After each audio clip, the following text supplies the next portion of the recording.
Good morning. I'm going to analyze the brief tweet that states, "Ethics without aesthetics is impotent." What does this mean?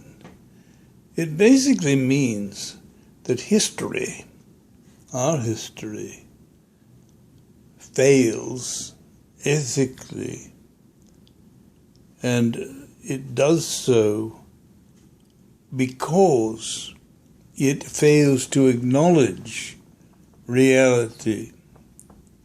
And reality is that on a purely ethics-based basis, we're always going to leave something undone. It will not get to anything approaching even a provisional perfection. And what we have is a world which has failed ethically over time, with its wars, with its systemic relegation of children, women, the vulnerable, all over the world. I mean, if we were to take the cross-section of the world and put 10 people, 10 representatives together on an actual basis of reality, the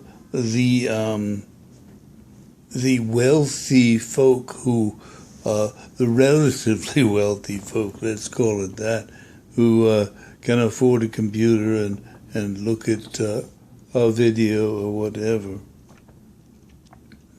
are overshadowed, overwhelmed almost by the existence of people who die too young, have no opportunity, and so forth and so on. It's not to say that all life lived in this state of vulnerability is meaningless. In some respects, those lives are fuller than the lives of sophisticated emptiness that can exist in the realms of so-called success and wealth.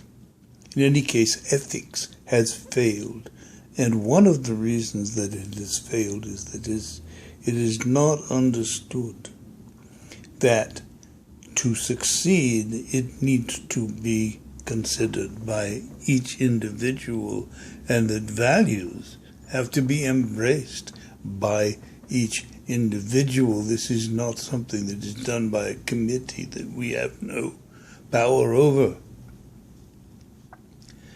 Democracy, tolerance, helpfulness, and non-idolatry are the four cardinal values that should power all ethical thinking, because these are values lodged in the mind. By any word, these are the substantial realities that power progress, and we are here to power progress. We're not here to do Nietzsche will to power, Superman, blah, blah, blah. No. We are here to operate as a community, as communities, to create lives of significance and progress.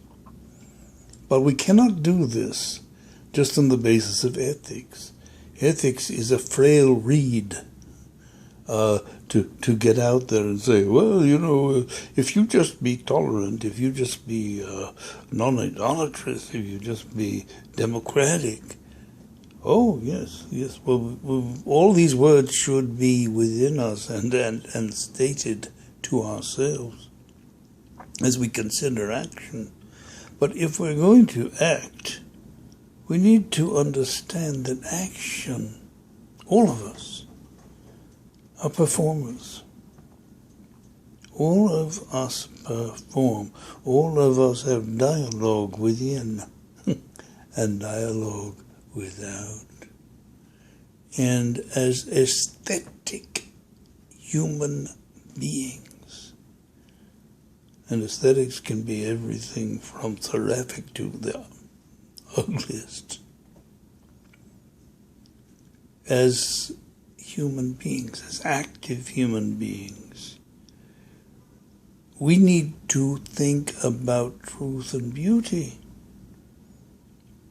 infusing our actions. And therefore, action is the final step, and aesthetics is the quality that we wish to create, that we wish to manifest when we act. And when we operate on what I think is the true triad, superseding Mr. Hegel's, Dr. Hegel? Superseding thesis, antithesis, synthesis, reality, ethics, aesthetics, the action trigger. When we do that, we create a massive stage for the human imagination. The glimmers of this are found in the thinking of yippies, and the thinking around the word pataphysical.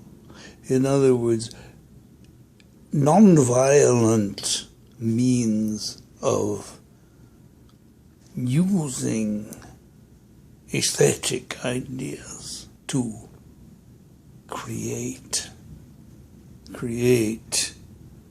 truth and beauty, which in turn creates and amplifies human actions, so that we can move beyond the binary conundrum which has dominated thought forever, to a triadic understanding of reality, which has also been true forever if ignored.